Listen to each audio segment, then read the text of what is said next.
ඒකනේ ලියුම් බාර දුන්නා සර්. හරිද? 29 ලියුම් බාර දුන්නාට පස්සේ පළවෙනිදා ඉඳලා ඉන්නවා. අපි ලියුම ගහලා අපි අදම දානවා කියලා. කොහොමද ඒකට උත්තරයක් අපි පෙබරවාරි 27 අපිට ආණ්ඩුකාර තුමාට ඇවිල්ලා කියන්න. අපි මෙහෙමයි කියලා කියන්නේ. ලියුම දාන්න කියන්න. අපේ ලියුම දාන්න කියන ඉහෙලට.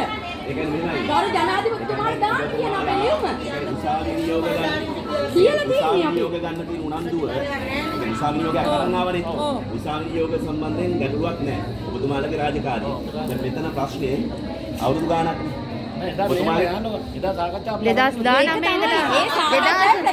සාකච්ඡාව වැඩක් නෑ. අපි හැමදාම සාකච්ඡාවනේ කරන්නේ. ඒ සර් මෙහෙම කරන්නේ මේ අංශික අද එන්න බස් එකට සල්ලි හොයාගන්න බැරි ළමයි ඉන්නවා මෙතන.